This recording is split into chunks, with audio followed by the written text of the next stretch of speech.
In our panel, attorney and Republican strategist, also Turning Point USA contributor, Erin Elmore is here. Erin, you know, this gives me some hope for the future, though, when you see these young people asking questions like this. Absolutely. And as someone who works for Turning Point USA, these kids make me proud. I bet you the two of these gentlemen are Turning Point kids. And they asked great questions and hard-hitting questions. And it's just so shameful that the answers that they received. It also is a good sign, though, that people are waking up. They're starting to realize, wait a minute, the mainstream media completely buried the story about Hunter Biden's laptop. And the best answer we can get now is that it's not interesting. What is interesting then? An egg white omelet, watching paint dry, toilet paper?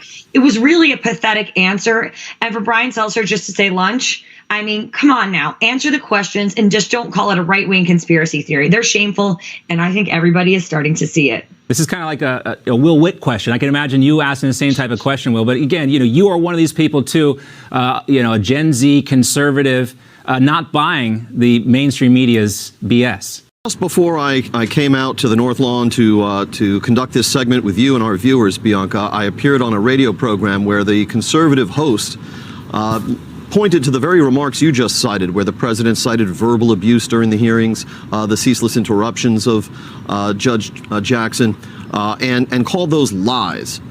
Where was the verbal abuse? This host asked me. Where was the constant interruptions are a pretty regular feature of Supreme Court nomination hearings and in congressional hearings in general, and certainly in appearances by lawyers before judges. Let's welcome back our panel for more discussion about this. Erin Elmore is back with us, Republican strategist from Turning Point USA, also PragerU personality Will Witt. This one, you know, James Rosen just mentioned President Biden's comment about this policy shift, and you know, this is really what the crux of the questions were about to Judge Ketanji Brown Jackson. Is she going to be an activist judge from the bench? And apparently Joe Biden thinks so. Isn't that what they want these days? They want someone in the justice system who's not supposed to have that political role to basically be another arm of the Democrat Party. And it's really sad. And we've seen, you know, that he has denied other African-American women with Republican or conservative ideology court positions. So now all of a sudden to claim that he's an advocate for African-American women is absolutely laughable and completely inappropriate. But we know that everything basically that he does is laughable and inappropriate. And when they spoke about grilling of her, I'm confused because I remember Clarence Thomas. I remember Brett Kavanaugh. I think she was treated with kid gloves. So I wish it was equal treatment for equal parties, whether you're Republican or Democrat. Yeah, it's one of those split screen Rorschach test types of things. And this would refer to Kamala Harris. Individuals have received their booster shot and do not need to quarantine following exposure. The president as well, but they should wear a mask for 10 days after the exposure.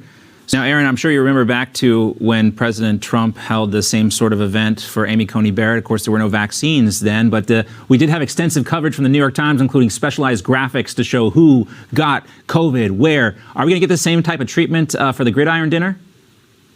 Of course not. All we're going to be doing is talking about the color of our vice president's pantsuit. And by the way, what that color is aubergine. I will say that. But as I said earlier, and I will say it again, disparate treatment. If you are a liberal, you can do absolutely anything, and there's an excuse. You know what the difference is? This is a sophisticated and vaccinated crowd because they're all liberals. But with the Republicans, we are the Nazis, we are the insurrectionists, we are the, you know, unvaccinated disease spreaders. So it's completely unfair based upon who you vote for and what your political ideologies are. Aubergine, which I believe is just French for eggplant. So I don't know. Matthew's back with us, but we are out of time. Let's move on to the next one. That, of course, microaggressions always think, yes, maybe a conspiracy. Maybe that Fox had some information that would lead to the arrest of Hillary Clinton. And this will be your new headdress on the campaign trail.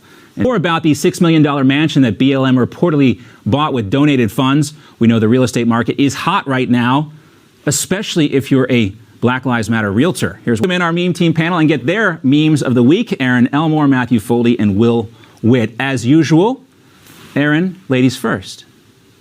I like my meme as much as I like Will Witt's Florida tan. It looks like he's rocking. So basically, we talked a lot about Florida and, you know, Governor DeSantis trying to protect our children.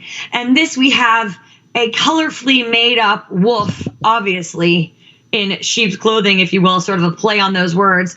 I just want to talk to your chickens about their sexuality. So it's sort of how, a lot of teachers, under the guise of talking to our children about what's right and wrong, seems to always be mixing in inappropriate topics, whether it's certain elements of gender or sexual orientation or transgenderism. And I say enough is enough. Let's put the woofs away. Let's let our chickens live. Let's let our children learn math and science and English and not make them worry about drag queen brunch, because there'll be plenty of time for that.